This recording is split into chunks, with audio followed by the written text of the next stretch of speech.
Hey everybody, just finished making some videos and now we're hopping back into the data entry side of things. So I finished a video on what I've heard called a trap leg Turk in wrestling, and I think it's gonna be a cool addition that to the leg riding stuff that we can apply to jujitsu. So I'm excited to see what people think about that video. That'll be coming out Tuesday. And then the following Tuesday, I made a second video on Polaris and kind of like UFC takeaways. So that'll be coming out the Tuesday after. But Flo just posted some videos from the ADCC trials. So I figured just start entering that. And yeah, if you guys want to hang out, ask some questions or, just chat, whatever. Yeah, we could do it together. So let me share my screen before I forget that, because last time I forgot to do that.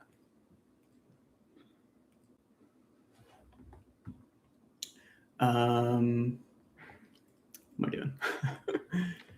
I wanted to start with Owen's matches just because I like Owen, and I think there's probably going to be a lot to take away from them.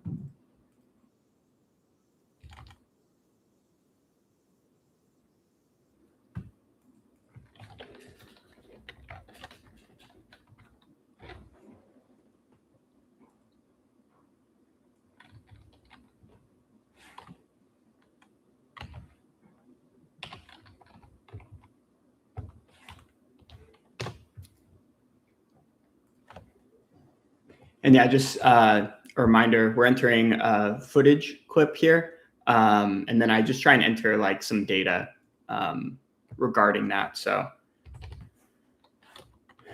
the match.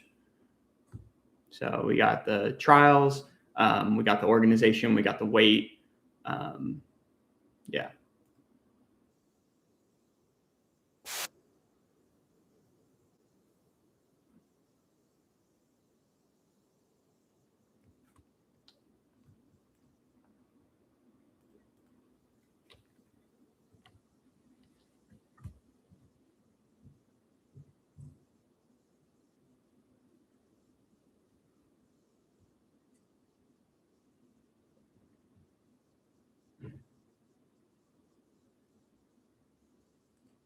Yeah, just, I mean, an observation. It seems like most people these days are drifting to play seated open guard on their left hip. So they have their left leg like to their butt and their right leg here. Yeah, just seems to be most people are playing like that. And then Lucas Kennard was playing supine on his left hip for the most part, kind of baiting you to leg drag his right leg. So just a little trendy thing that I don't have any data on it or anything, but it seems to be the way most people are playing guard these days. Pretty nice.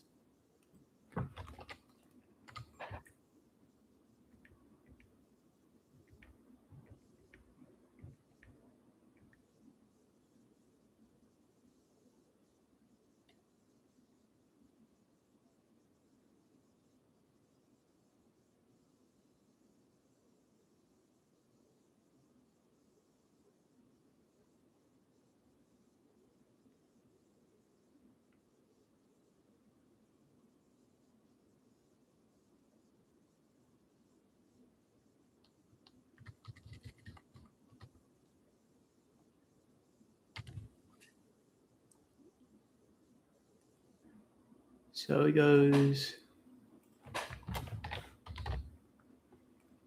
outside passing. This is interesting. So I like the idea of this far leg when they go outside passing and they beat you and they start creating a little angle. This outside leg is going to be your primary frame in their collarbone. And generally, I think it's advised to get it as like a cross frame here. So instead of bringing it to like the same side, if you could bring it to the opposite side to get this cross frame with your shin, it's very nice. But then like it's very nice for scooting out your head out the back door. But Owen was able to connect his leg to the lead hip here. So he's going to enter K-guard on that leg. So since he was able to connect to the lead leg, I think he takes out the cross frame, and then now he starts to enter K guard on that leg.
This is interesting. I feel like Owen is looking for these, like, it looks like he's trying to use it to set up that, like, it's almost like a Mikey lock or like the Locky lock type thing. But yeah.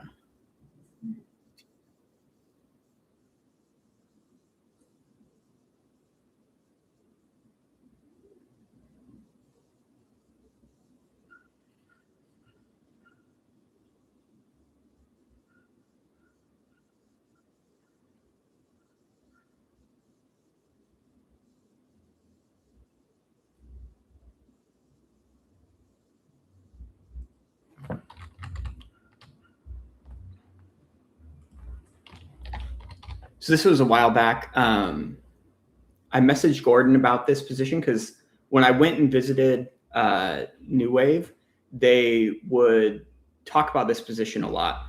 And Gordon said they call it A2 when the hips are on the mat, and they call it A1 when the hips aren't on the mat, but you have your shin like pinning their hip to the mat. And yeah, like generally you're trying to, enter this leg with cross oshi, but if they keep their knee free, it can be a good opportunity to enter the bear trap. And that seems to be what Owen does here. But I liked how Owen was initially attacking this leg in K guard, and then as he lost this leg, he switches to the second leg. Seems to be a pretty common attack sequence.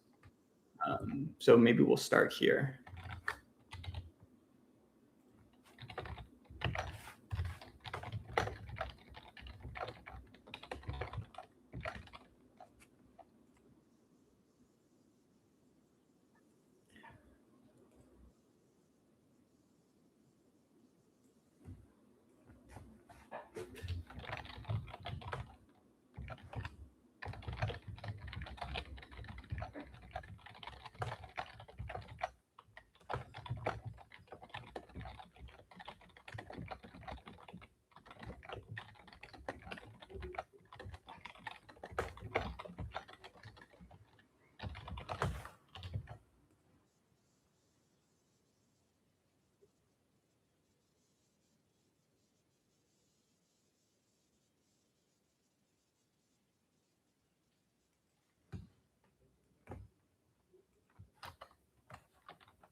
This I think it's just a good principle in the sense that Owen wanted this knee initially to enter cross ashi, but the Adam denied it by keeping his knee shallow. So Owen just takes the bear trap. And then eventually he's able to climb the knee and get to cross ashi.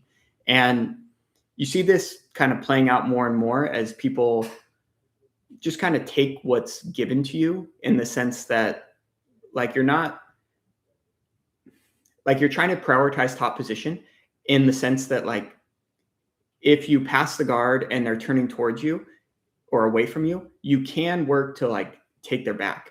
But you can also just work to pin them, and then you're going to get to their back eventually. It just takes a little bit longer. So I think the idea is just like take what they give you, prioritize like staying on offense, and then eventually you'll probably get to where you wanted to go, even if you were to take the riskier route. It just takes a little bit more time, but it's much more reliable in the sense that you're not trying to force a square peg into a round hole kind of thing. And then when it doesn't work, it leads to you like losing all connection. So I think this is a good example of that principle.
this isn't necessarily the best example of it, but Danaher talks about this, where when you're in these like top leg entanglements or like backside leg entanglements, almost, it's hard for them to hand fight. So this can be a good time to start to separate their feet. And if your goal is to pass it over into inside ashi, going like belly down or backside or into these like top leg entanglements can be a good way to do that, because they can't fight your hands while you're working to pass it over.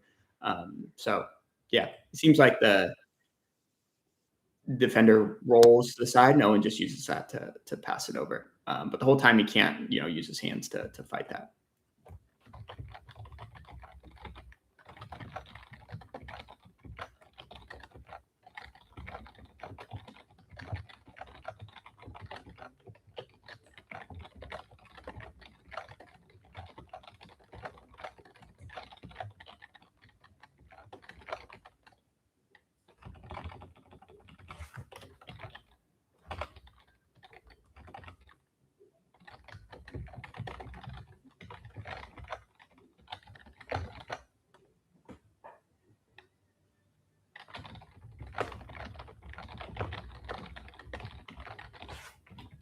If you want to get very technical, this could be a good example of that, the single roll theory, in the sense that you can roll once to defend, but if you continue to roll from here, I'm gonna, get an outside heel hook here. And you can see Owen's foot is drifting to this hamstring of the primary leg, because I think this is Owen's preferred position when he's trying to attack the outside heel hook from inside ashi. And then as they kind of settle, his foot kind of drifts more. Actually, no, it's hooked still on this. Yeah, it drifts out. So once he stops the roll and he's like, okay, I'm not going to heel hook you, I'm going to go get your secondary leg, then his foot drifts from the primary leg over to the outside.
I think this is another good example of the like submission position dilemma, in the sense that like Owen has the outside heel hook threat. If he continues to roll, he doesn't. He hides his heel. So then Owen says, "Cool, I'll go collect your secondary leg to upgrade my position." So yeah, again, a good job by Owen of having the dilemma between submission or position upgrade.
You tap?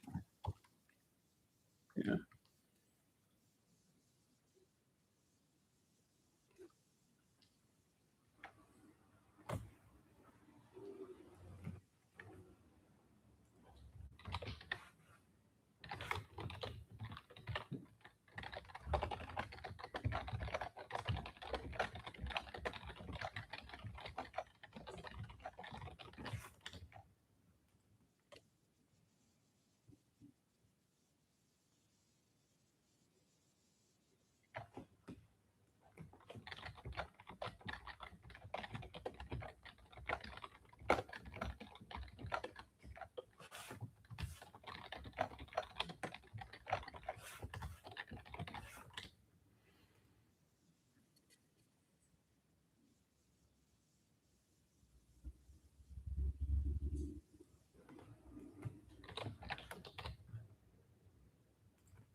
Actually, let's make a folder here.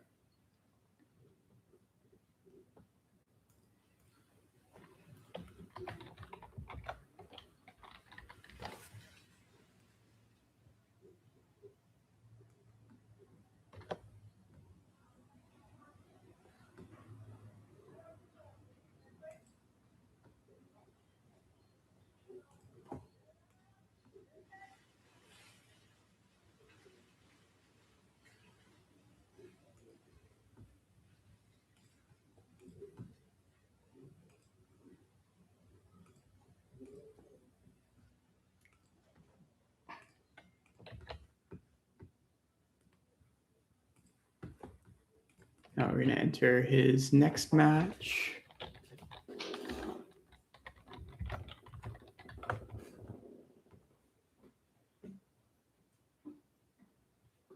Sure I spelled his name right.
Mm.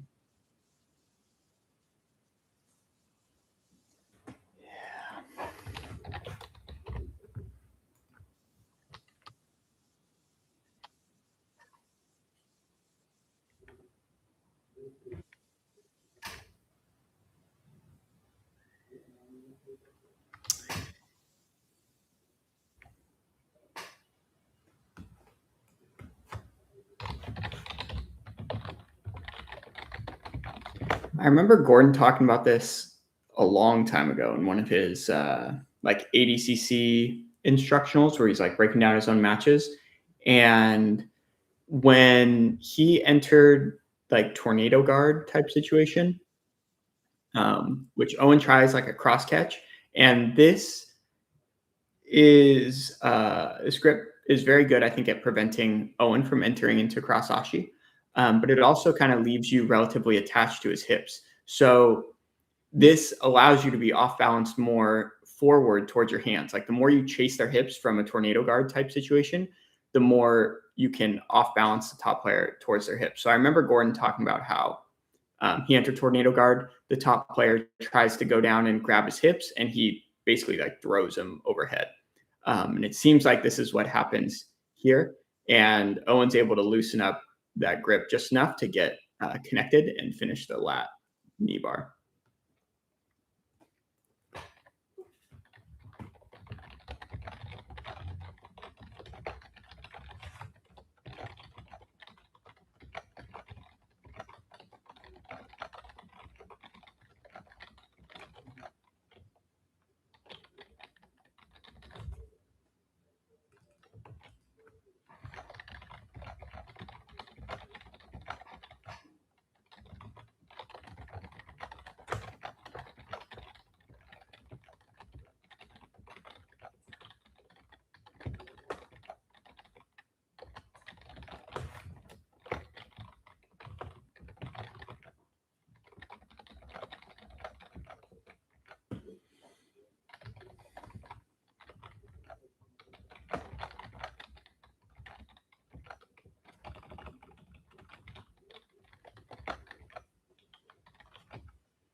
Just see if I can find it real quick.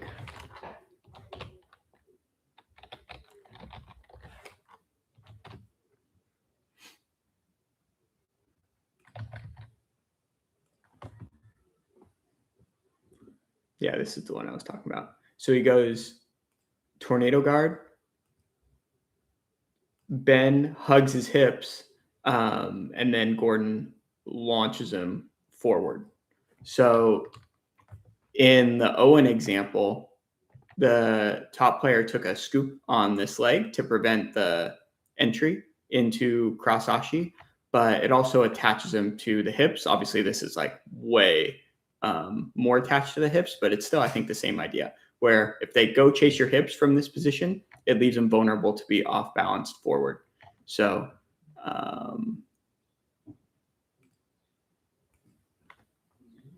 yeah, here we see he tries, grab the leg, Connie Basami into here.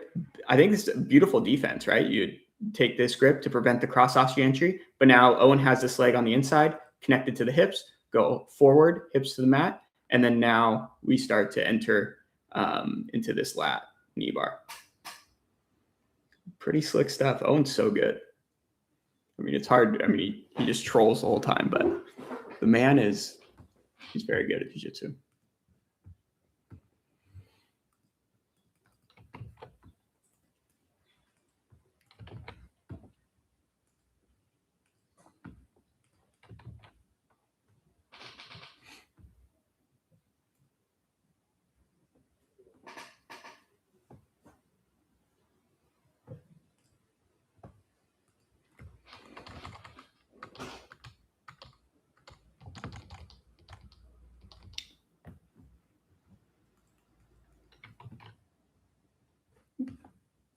Okay, we got a long name to spell here.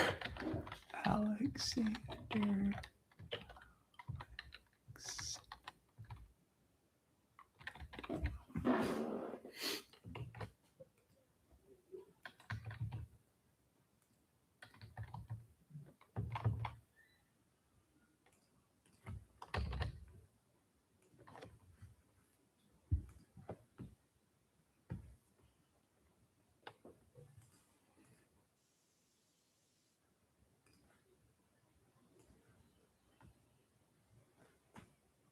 Mismatch.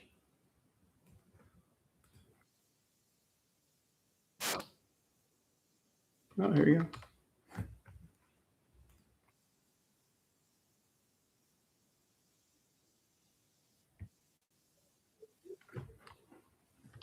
Okay. Obviously, this is a quick match, so this is probably the sequence right here. I find this to be the case in the sense that when you're playing with your left leg tucked, your extended leg, that's going to be the hand you like primarily grip fight with. And you can see Owen on that side takes an interlock grip. So he's already blocking this hand, which basically means the top player is going to fight with this hand. And now Owen takes his hand off the mat, which means his shoulders have to come in front of the hips because he has no post. So he needs something preventing himself from being pushed backwards. So you take this posture when you want to grip fight with both hands. And Owen obviously wants to do that. Collar tie, elbow tie, uses the grip, put the hands on the mat, and go shoulder crunch. Beautiful. Just write that down before.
Gosh, I forget the name. Does anyone remember the name of what it's called when you like kick their knee out like this to complete the sweep?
This is just, I mean,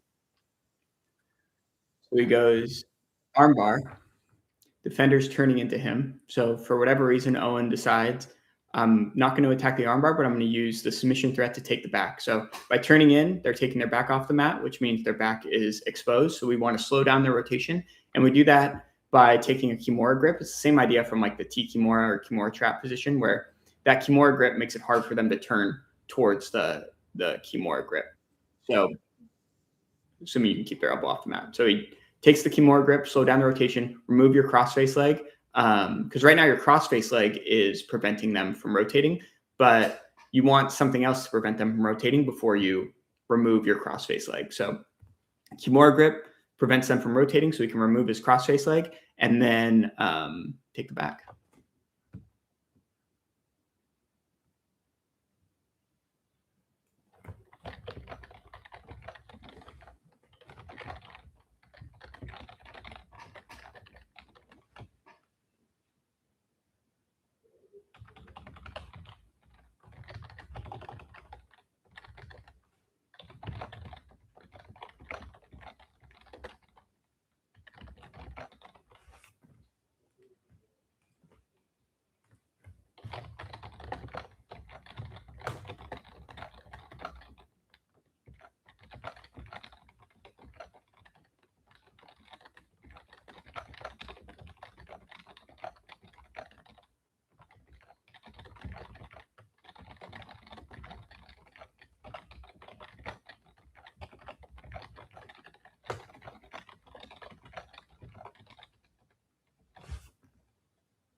So we got seated open guard,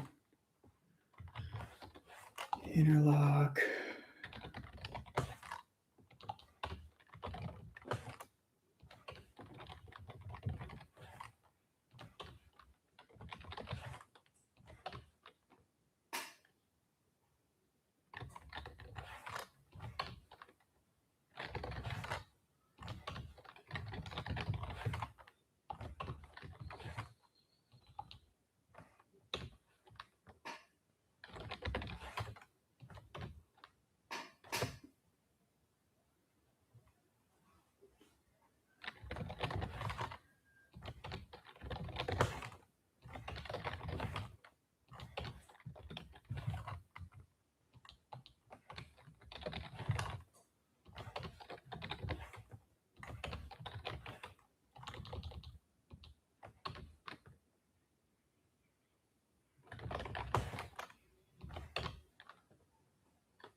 Definitely going to save that one.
This this shoulder crunch sumigashi reminds me of I don't even know if I should say this or not, but it reminds me of someone reached out saying that the database didn't have a lot of examples of a shoulder crunch sumigashi, which is a popular move, is what the person said. But you could see we have basically like 22,000 clips against resistance here. And if we're looking for shoulder crunches,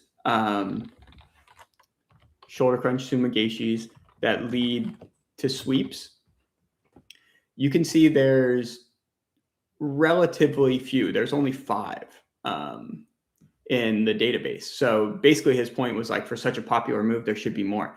And basically what I said was like, it's popular in the sense of like Gordon hit it on Buchecha in the ADCC finals, and Gordon and John and a lot of the new wave people talk about it a lot. But in terms of like actually using a shoulder crunch to sweep, it tends to not happen as much. At least the data shows that it tends to not happen as much as you might think initially. So yeah, just something to keep in mind. But now we have 6 examples of shoulder crunch sweeps.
It's a position I feel like we get to a lot where, like, especially from like De La Hiva or something, when you off balance them to a hip and you're trying to clear their inside leg to get to that A2 position. But they can keep their hook sticky and tries to counter with a back take, but then Owen clears a foot and comes up on top.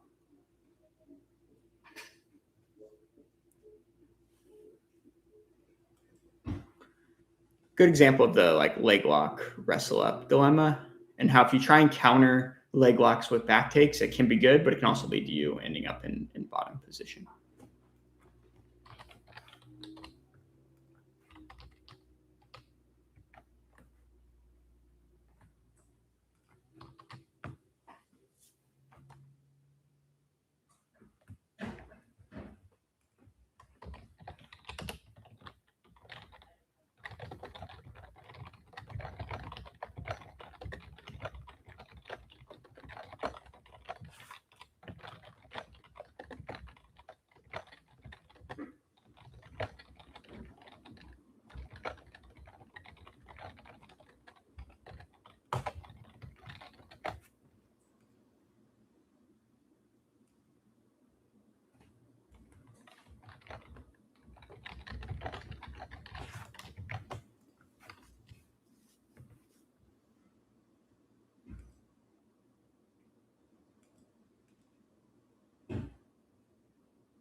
I like this. So like generally in order to like flare your knee out this way, you want to turn onto the same hip that they're attacking, but this also prevents you from building height if you turn onto this hip. So at least in my mind, the way I've been thinking about it is it tends to be safer to turn away from it and keep your elbow tight to make it hard for them to get a good reaping leg in. And at least attempting to build height first can give you some momentum when you turn back in the other direction to slip your knee out. So I think even though he didn't end up building height, I think this was good defense in the sense that like at least building a little bit of height gives you some momentum to escape. And I think turning away from the leg they're attacking allows you to build height. So even if you do end up turning towards the leg they're attacking, I think initially building a little height by turning away tends to be the safer strategy, assuming you prevent them from connecting to your hip.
Hello.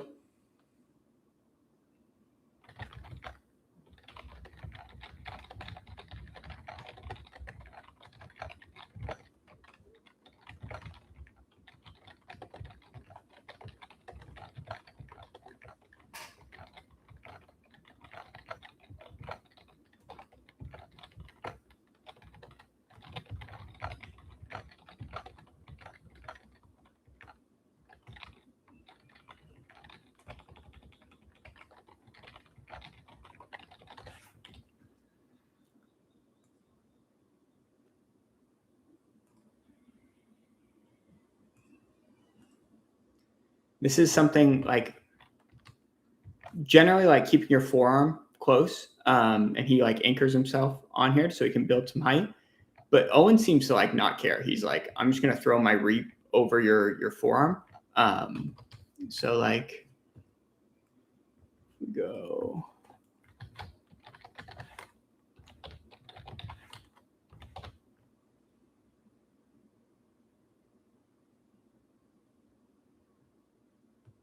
Here, like the forearms here, Owen just says, screw it, I'm going over your forearm. So yeah, like basically I think in this example, the defender keeps like turning in this direction, is just trying to like clear the reap, but Owen's like very just heavy with this leg. So it's very hard to clear that reap.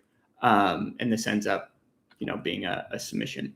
Whereas in this example,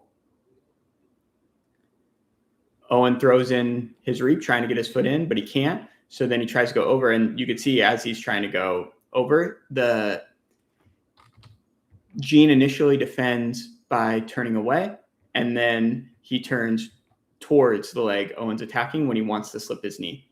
So yeah, I think this was very good on Gene's part, like going away to build height and then get a little momentum to turn back towards the leg he's attacking to slip your knee. But yeah.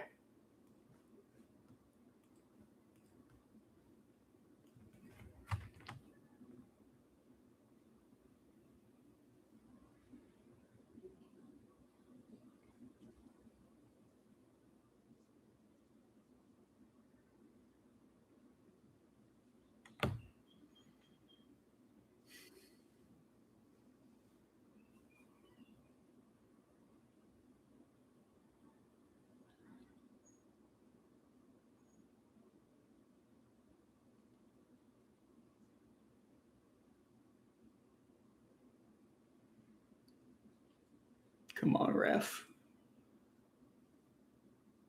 Thank you, sir.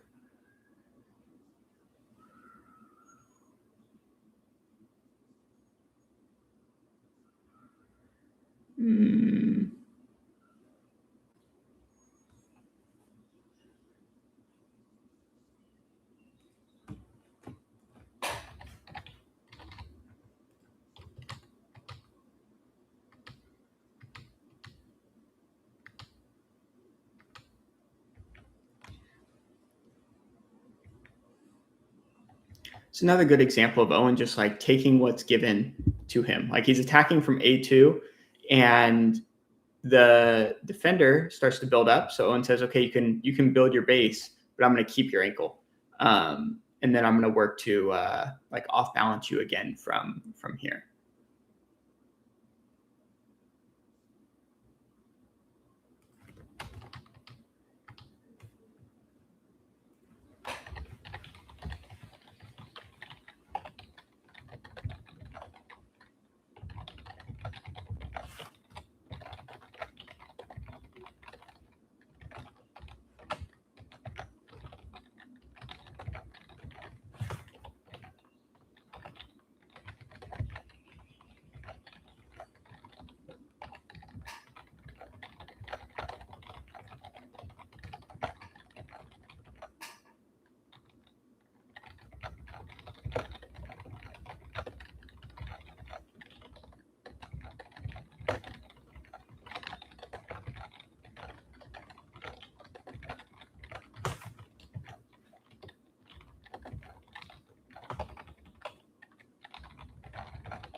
So we're here. Owen reaches through to take his false reap. So, I mean, again, he was attacking this leg, and then Gene builds height. So then Owen says, cool, I'll basically accept like butterfly half guard, but I have your far ankle. And now I can work to off balance you from here, or I can work to switch my attack to your secondary leg. And then Gene tries to counter it with a wedging back take, but Owen keeps his knee free and is able to enter cross ashi.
Yeah.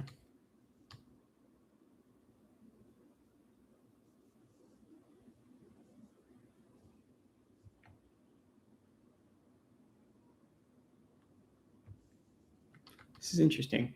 So Owen initially has this, what I've heard called a shoelace senkaku. Then Gene starts to build height. So Owen brings his foot out to try and bring him onto this hip. And then as he returns him, that foot is coming back into that shoelace senkaku.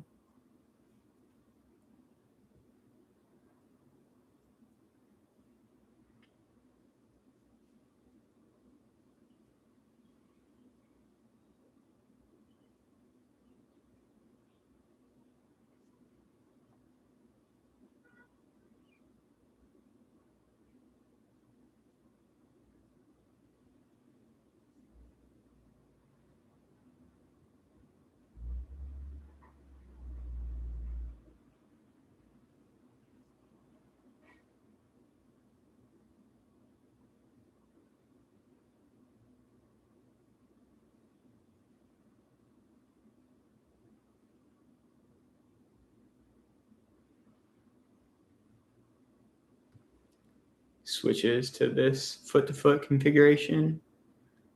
Maybe he's thinking about coming up. Ooh, that was nice.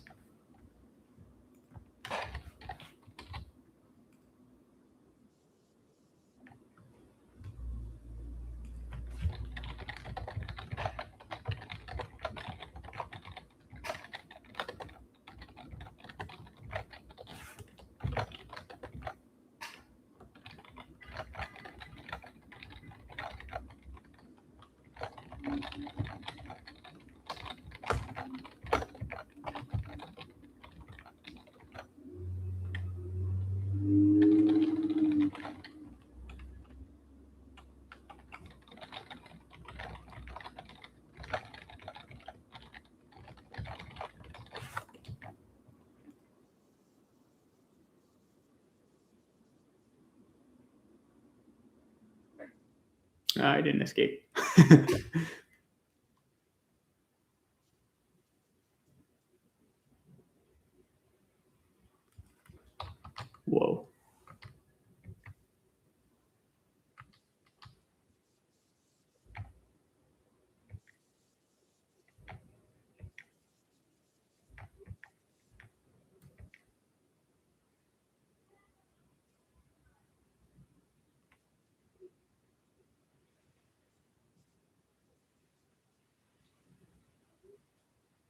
Interesting. Okay.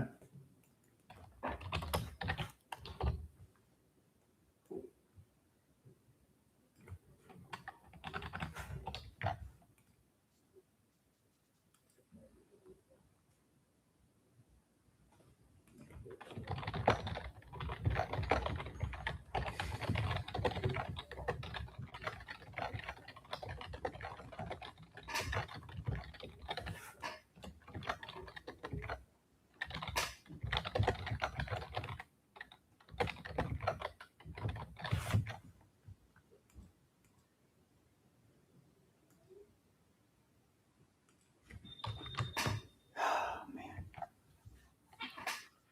So inside Ashi, turning escape, Owen straightens his legs to make it hard for Gene to free his secondary leg.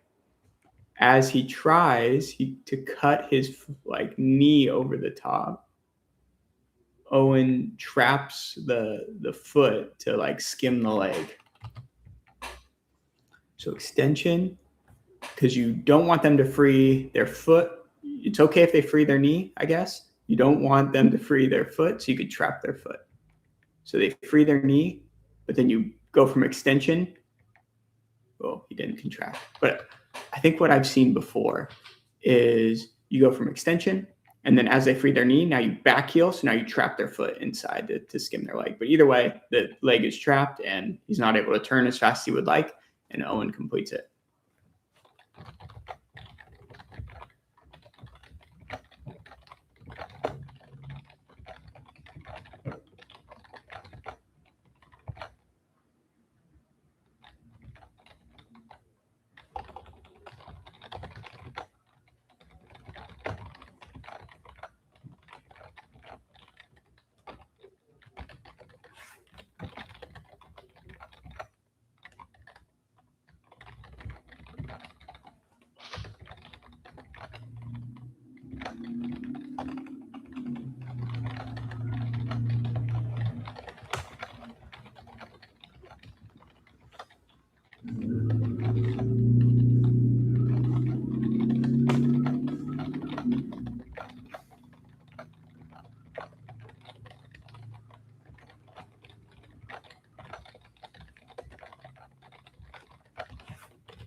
I'm going to mess with this one a little bit more myself. See if I can't play with that skimming the leg when they try and roll out of your inside Ashi.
This reminds me, there was a recent interview with Greg Sodders and Jeremy Skinner, and I thought Jeremy did a really good job with this interview.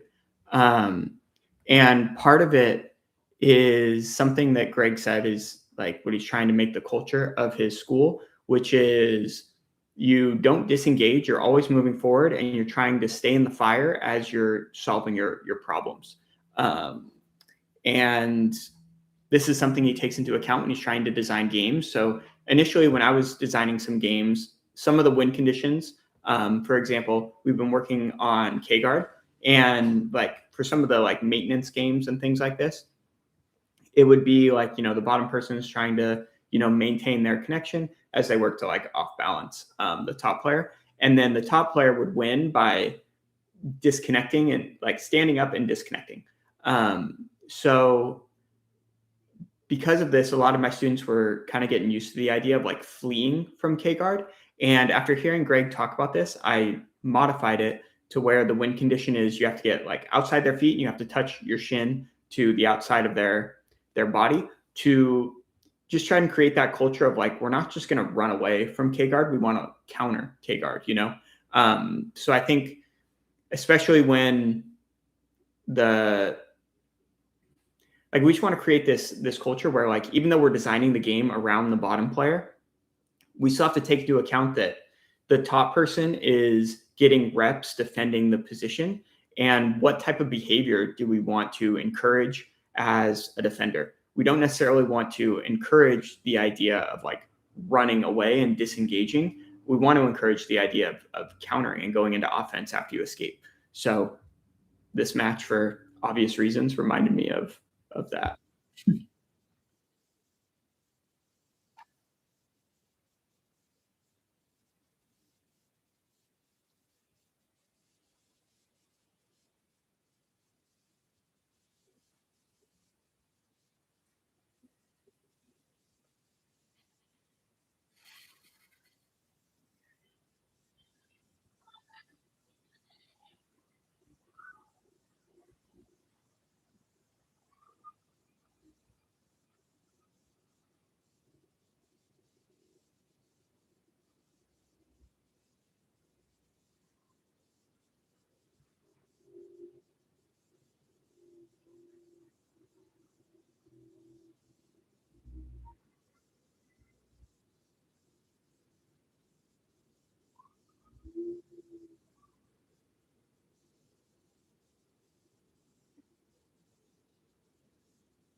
It's going to be a long match.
It's the idea of like moving further than they want you to go. So Owen wants to pull the arm across his body. So he says, okay, I'm beat. So I'm just going to throw my hand like to the mat on that side so I can use it as base so I can run my hips away from you. So Owen would like to connect to this side of the body, ideally, probably the hip. But he runs his hips away to prevent the arm drag.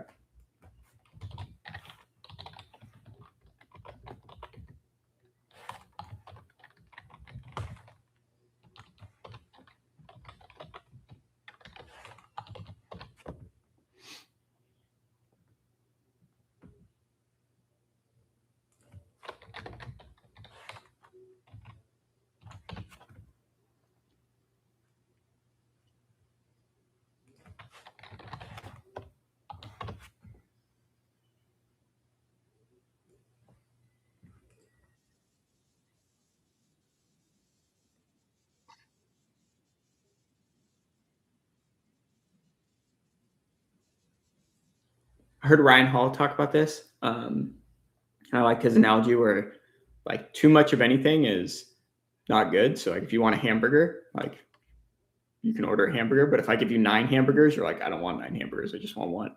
So again, it's the idea of like, if my arm's going to get put across your body, I'm going to say like, I'm going to put it there and I'm going to go further in that direction than you wanted me to go.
I should answer this or not, but Troy bar brings the hand to the other side of the body to prevent it.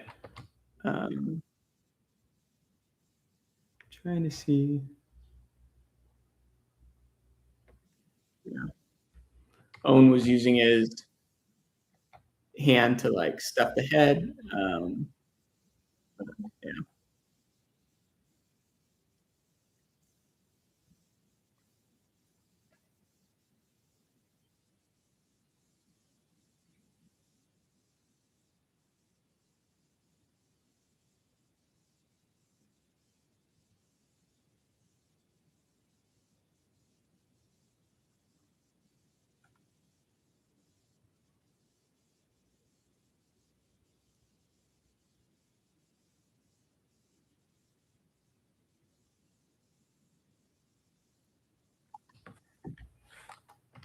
I mean, you can see the difference for those of you that were here at the beginning, like when Owen's inverting to enter this tornado guard type position. If you stay on the hips, he might be able to off balance you forward, but you can see top person's like, I'm backing away and doesn't get off balance.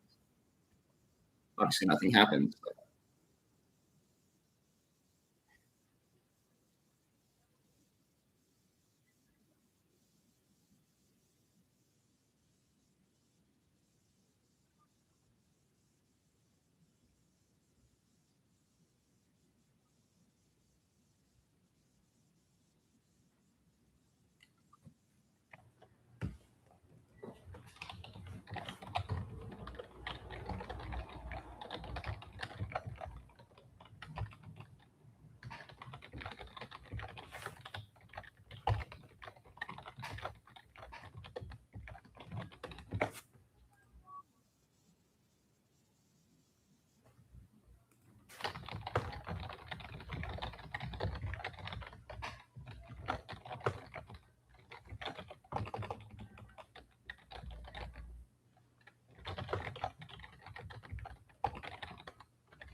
getting the idea of, like, when they start to beat you towards north-south, it's your far leg that generally does most of the guard retention here. So, the far leg is the one that's coming across into the, armpit, so he can invert to retain his guard.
It's so hard with the ref being here.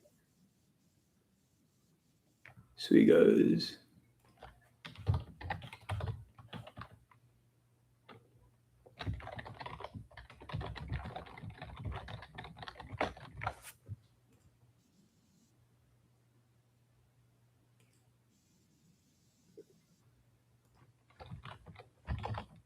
in your head, like, if they're going this way, a lot of times your head is gonna sneak out the back door, which is what happens here.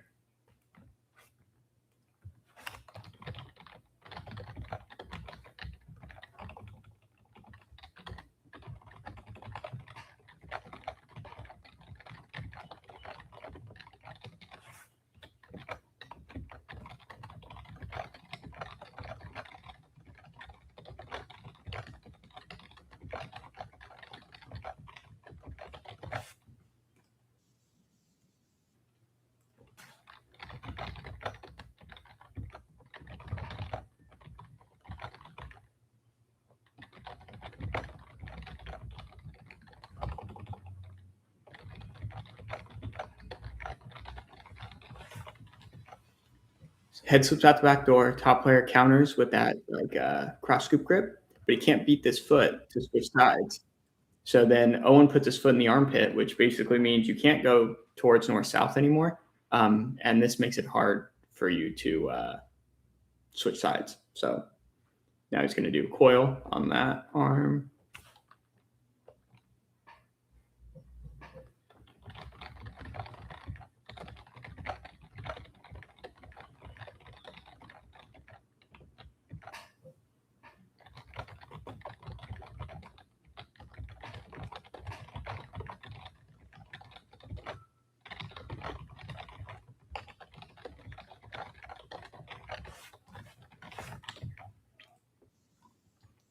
Doesn't seem like Owen tried to finish this, coil very much.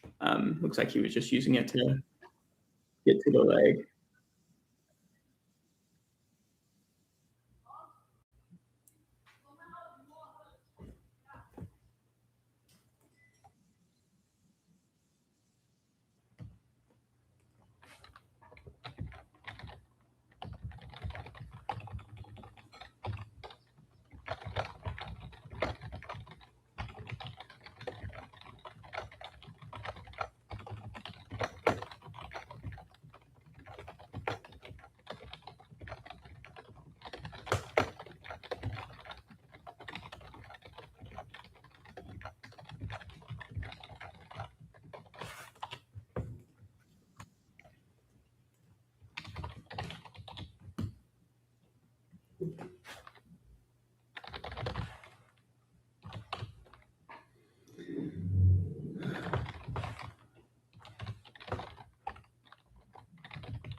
Howdy, Matthew.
Nice.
I've been thinking about this quite a bit actually, because part of our strategy with the student of mine that's going to be competing is to really try and play the whole space. Meaning, like from guard, you can stand; from standing, you can pull guard to achieve your goal of getting to top position or submitting the person.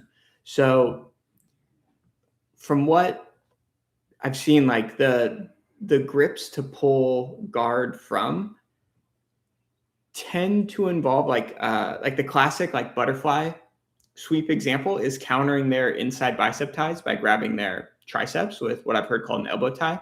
And then you kind of rock back and then put their hands on the mat as you post in their armpits to enter single leg X. Um, but you can see here, Owen takes this elbow tie when he wrestles up. And again, this outside position based grip means when you sit, you're probably going to put their hands on the mat. So generally this happens, when they have a collar tie, you could take an elbow tie, and it can be a good time to sit and off balance them with these types of grips.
Oh, shoot. I forgot the year in all of Owen's matches. But I'll go back and edit that later so I don't have to bore you all with that.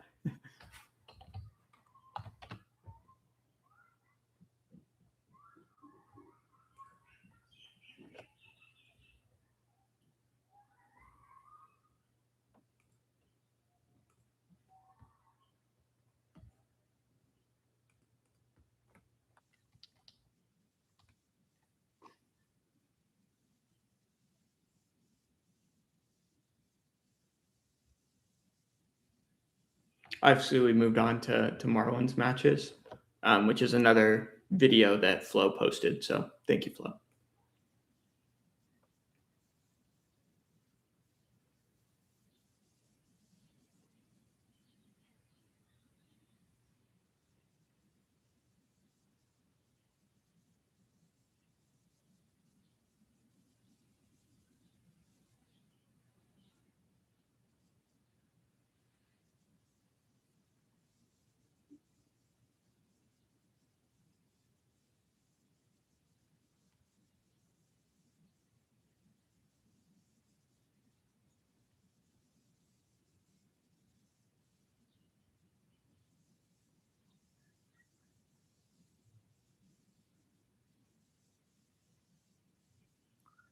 Nice.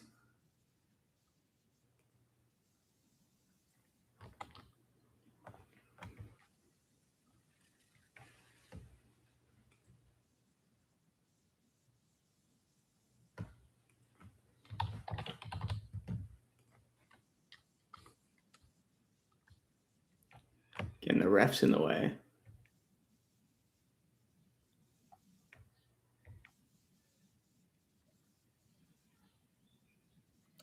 But it seems like in all of these examples, Marlon starts left leg lead, goes right collar tie, and then switches to a left collar tie in a lot of these. Let's see if I can find an example.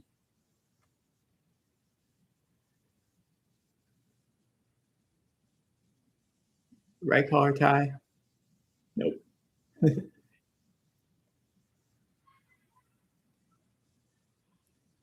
Seems like he always goes right collar tie first and then switches to a left collar tie if he can get there. Was kind of the point I'm trying to make. And in this one, goes right collar tie, switches left collar tie, right collar tie, switches left collar tie, wrist snap, right collar tie. Goes right collar tie, switches left collar tie, inside bicep tie, and then underhook.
So overhook, so you're probably not going to go behind with the underhook. So Marlon uses throw by, inside reach to single leg.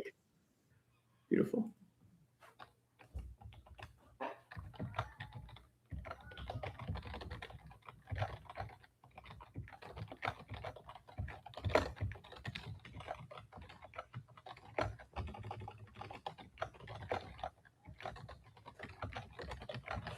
And a lot of times off the throw by, you can do a snatch single leg instead of dropping to your knee. So the risk is not that high.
Kind of want to rewatch this a little bit. I want to see if there's any like tendencies Marlon noticed because it seems like he goes again. The ref is in the way, but it seems like he goes right hand collar tie, quickly goes left hand collar tie, and then Christian reaches up to take his own left hand collar tie, and Marlon counters it with an underhook.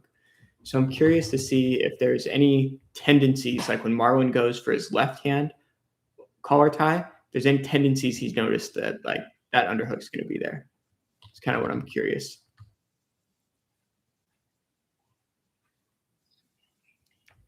So he goes right hand collar tie, nothing there. Right hand collar tie.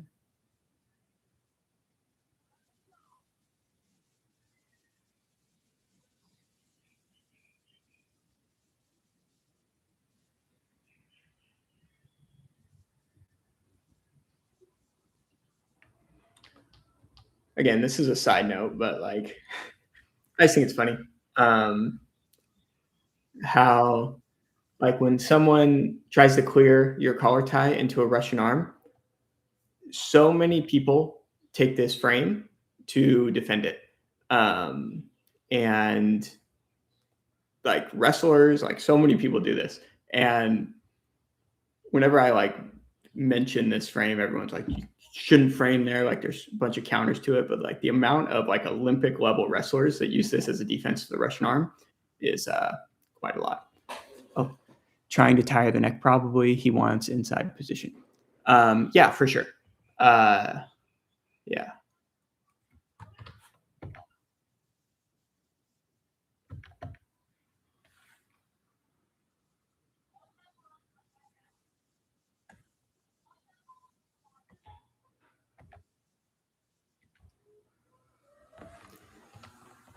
So here we see he goes right hand collar tie, breaks it, left hand collar tie.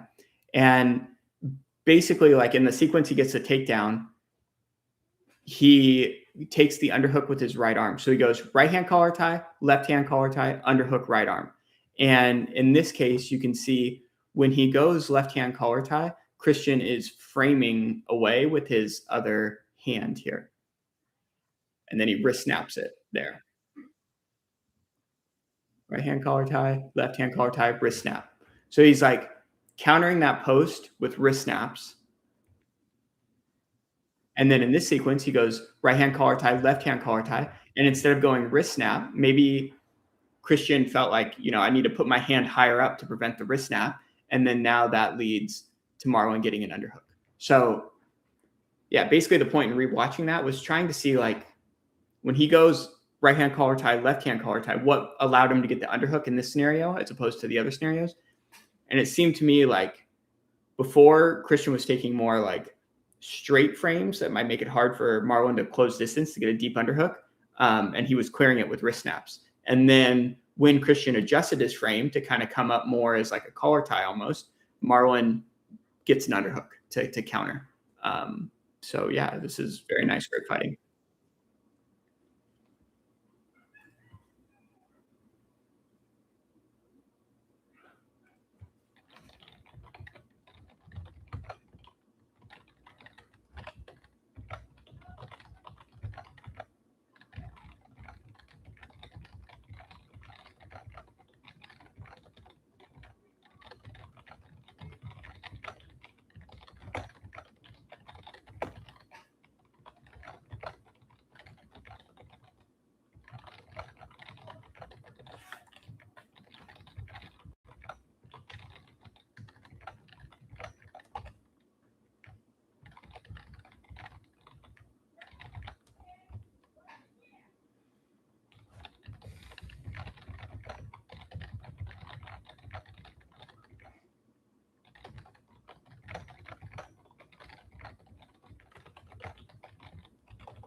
Right hand collar tie, left hand collar tie.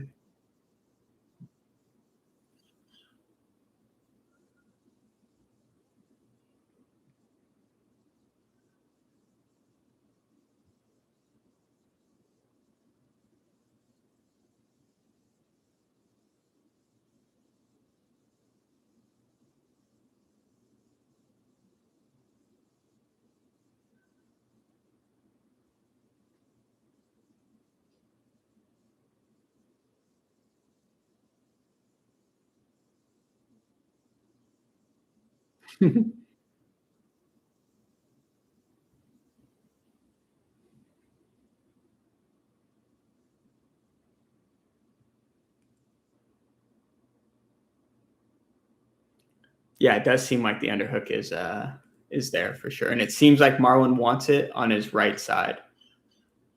So he's only really going for the underhook on his right side after he goes left hand collar tie. So it's like right hand collar tie, left hand collar tie, right hand underhook. So we got right hand collar tie, pummel through to a left hand collar tie.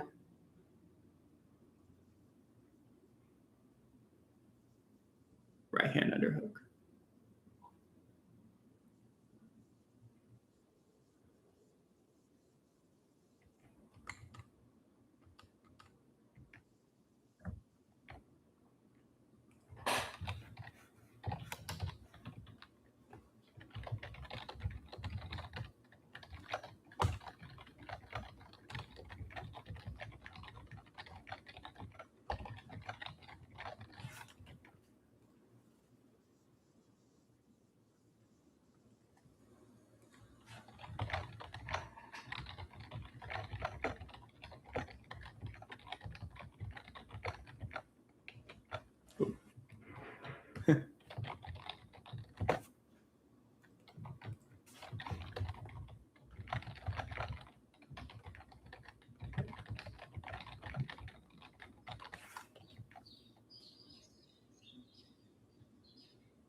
So it seems to me like Marlon initiates with a right hand collar tie, but so far he's been doing all of his offense off of a left hand collar tie. So he goes right hand, left hand, and then looks to use his right hand to go get the underhook. Could be like he's right hand dominant, so he likes to initiate with his right hand, pass it off to his left hand, and then go initiate again with his right hand. I'm just guessing, but.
For a wrestler who knows clearing collar ties, though, seems basic mistake from Christian. Yeah, maybe. I'm not the best wrestler. But yeah, that seems to be Marlon's tendency here.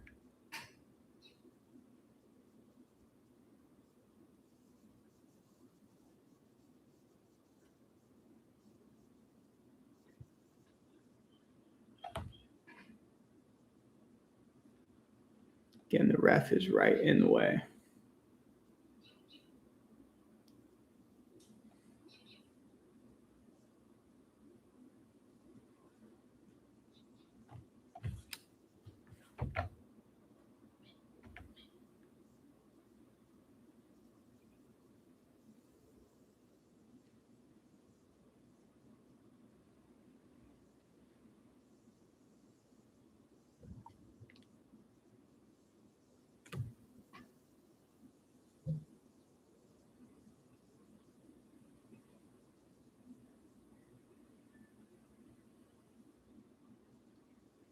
Ooh.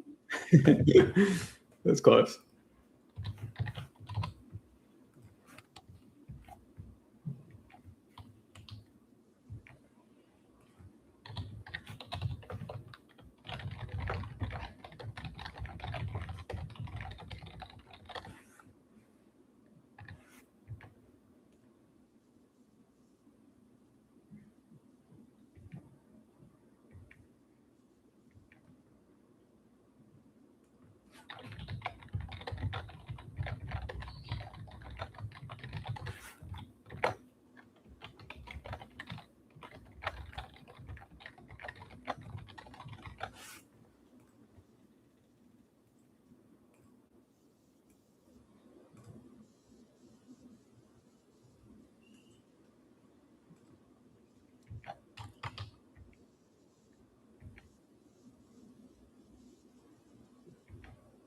This is really smart. So like normally as the guard passer, you would say like outside position like keymaster would not be the best place to go. But if you're trying to complete a takedown and they're going to try and heist back to their feet, he controls the heist leg and then brings both feet to the outside so he can get to the takedown.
Should get points for that, right? Yeah.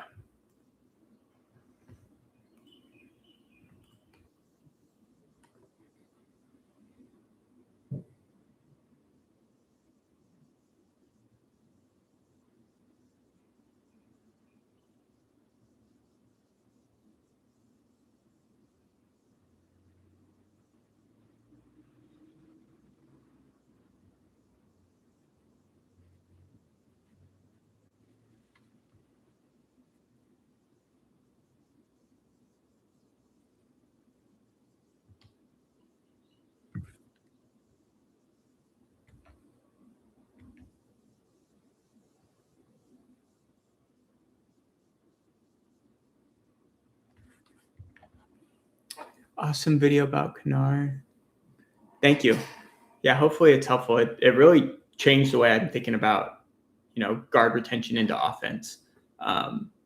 So yeah, hopefully you guys enjoy it as well and can, implement it.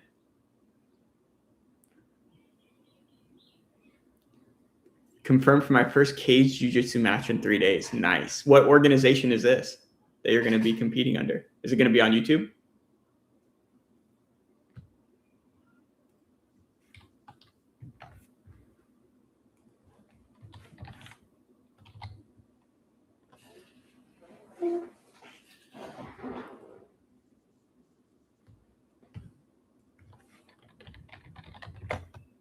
Apex Grappling Series. Who else is on this card? Is yeah. I was gonna say the organization sounds familiar, and it could have been from Helena.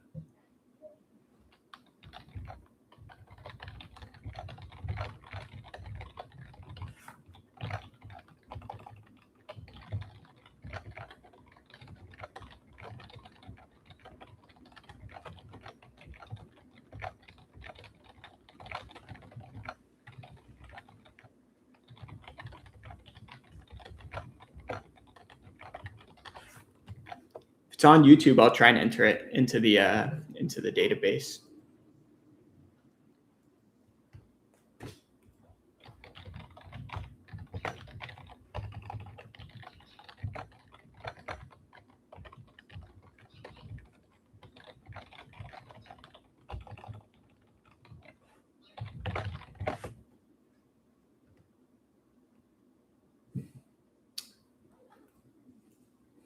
What's the rule set?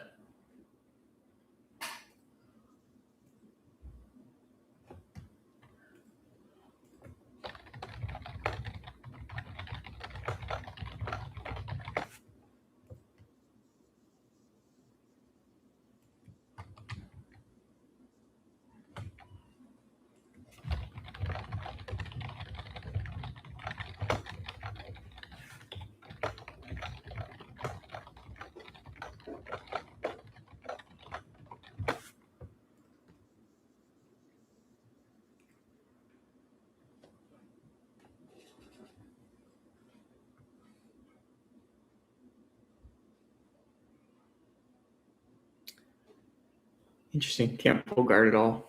Can you wrestle?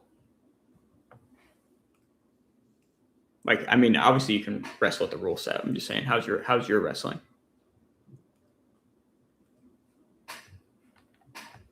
Cool.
This, I mean, exactly what we were talking about in that Lucas Kennard video, where you got this hand on the outside of your leg, and then vulnerable to a leg drag on this side. So most people frame, turn the hips, hand assist, high leg to retain.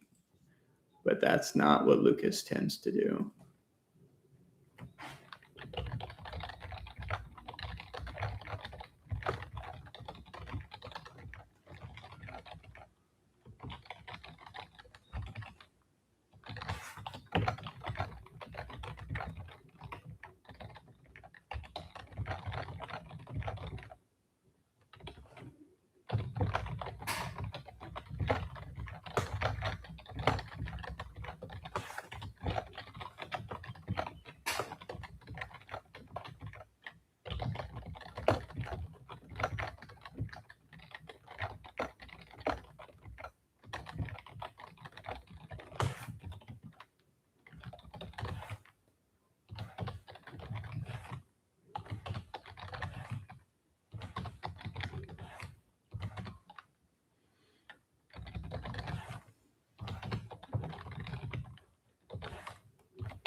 Tries to sit out, but he does it to the wrong side. Like normally when you want to do a sit out, you would do it to this side so your elbow can bump him forward. But he does it to the side of the chin strap, so his elbow literally hits nothing. And then we end up here.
Dang, that was quite interesting.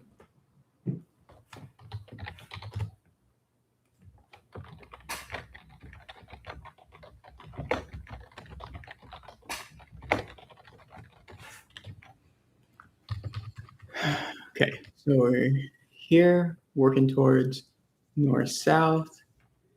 Gets his knee in as a frame. So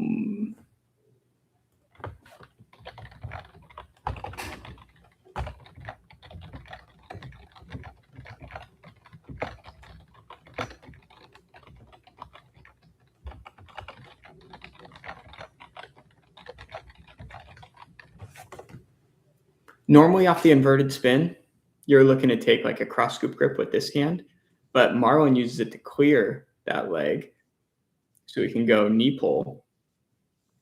But when he clears the leg, Ash uses it to off balance Marlon and enters K guard basically. Marlon uses the knee pull to escape K guard.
This is another interesting thing. So the knee pull grip is basically like effective if you can turn their hips away, but Ash focuses on inverting his knee down to make the knee pull grip hard. So he switches to this grip and pulls the legs to the side.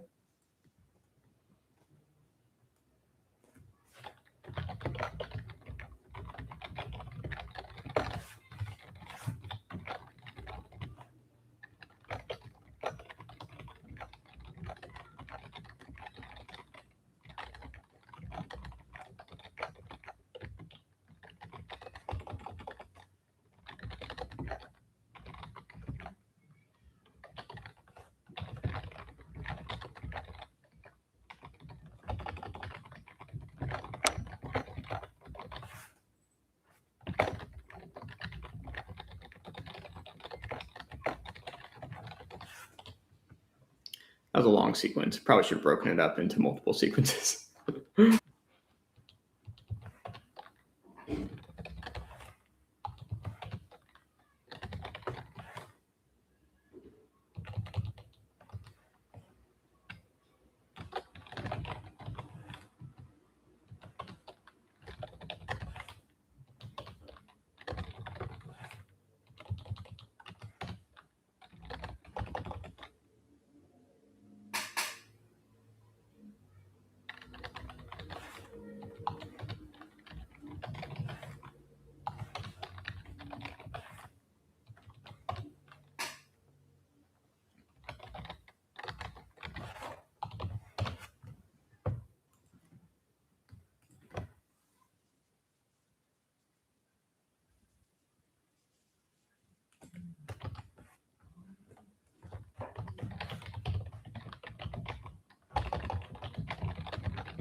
This is something I think is so during their go behind,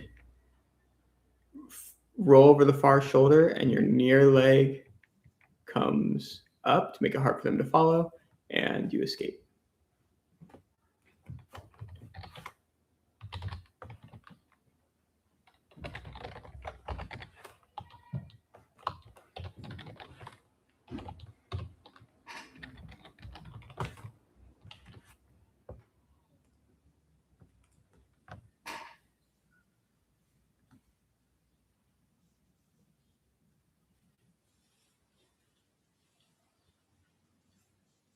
Yeah, so good.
So basically, we're in like butterfly half guard. They have a ankle grip on our far ankle.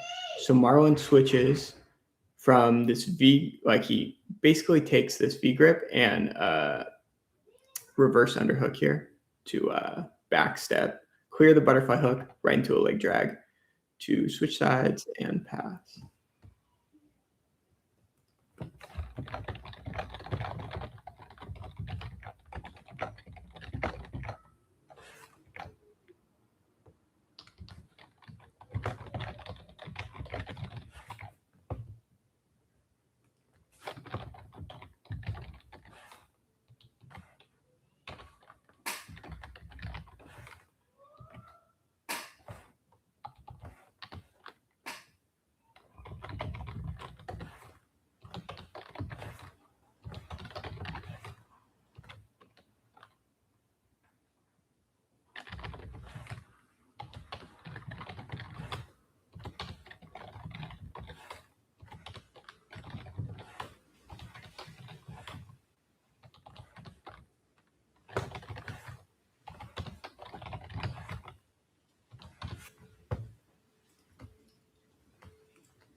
So Ash scissors his legs, and it's hard to tell, but ideally you have something like blocking this knee of Marlon from like coming up.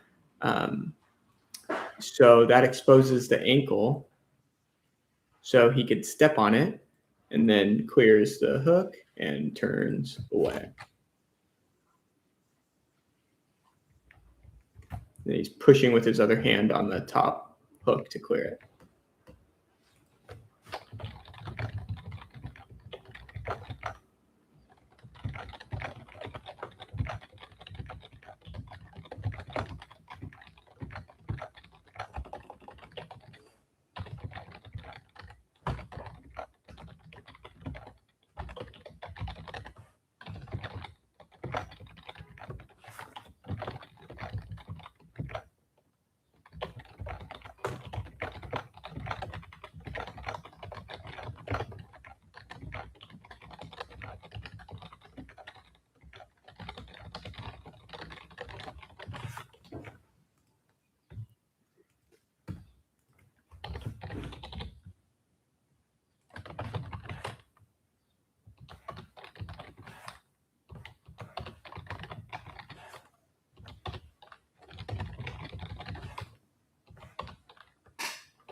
This battle right here, it seems to me like Ash should be doing more to try and free his knee here.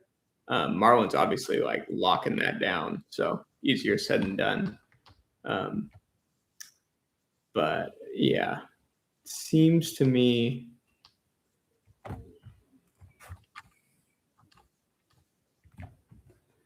that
like it just seems like these frames and connections that Ash has are not meant to free his trapped knee. Like you see him trying, but like that frame on the shoulder probably not going to help you free this knee.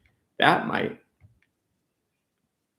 that, that pull, maybe trying to off balance him.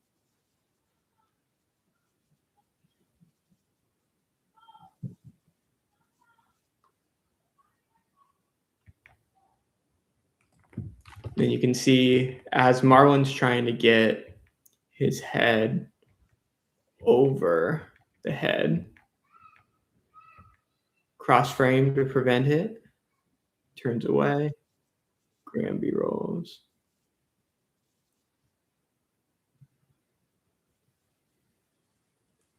And they go back to turbo.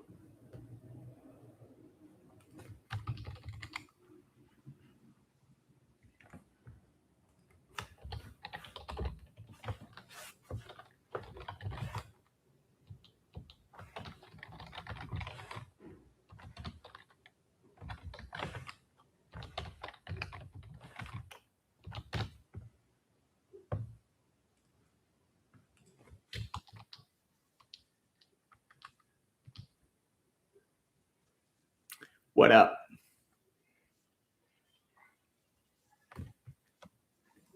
We just worked through Owen's matches and now we're working through Marlon's matches. I'm not sure how much longer I can go, but we'll see. Waiting for the wife to call.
That is risky.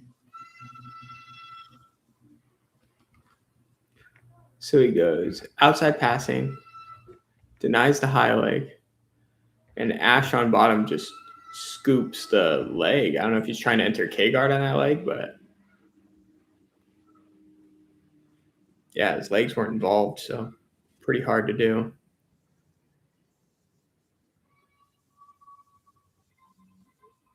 Get the submission. Got a Kimura off of it. Crazy.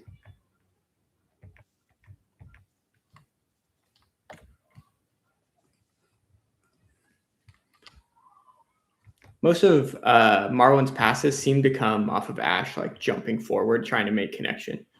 He jump forward, and then he starts creating his initial angle.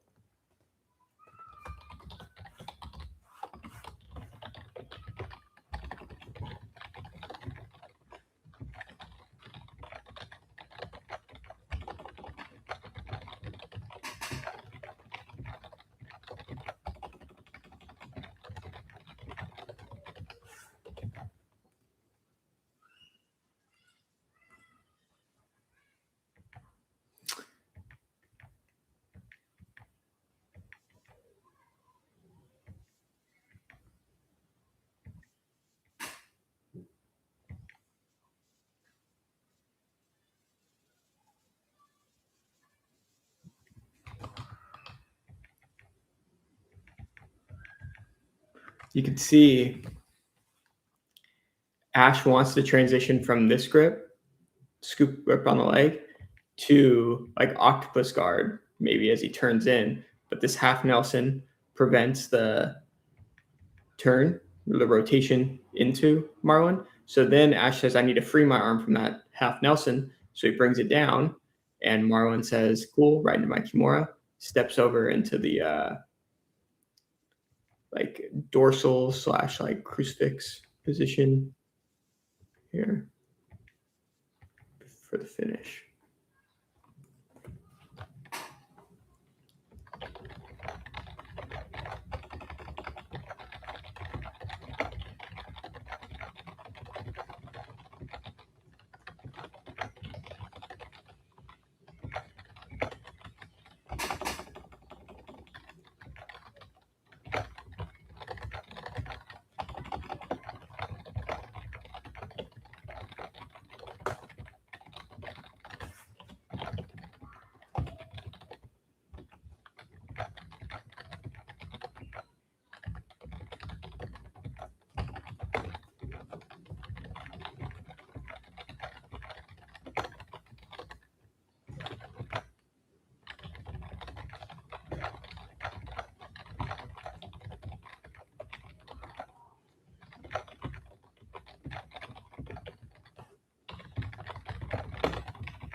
It's pretty cool.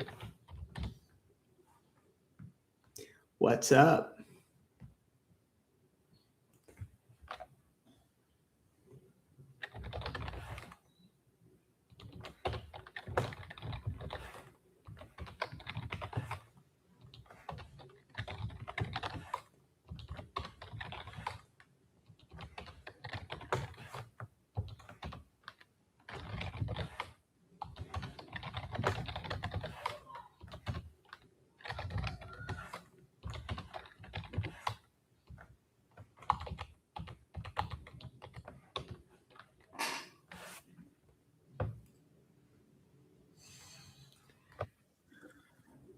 All right, guys. Unfortunately, it's time for me to go, but I'm gonna keep working through this. These Marlon matches probably tomorrow. But the wife is gonna need a ride home from work shortly, so I'm gonna go pick her up. So I'll talk to you all later.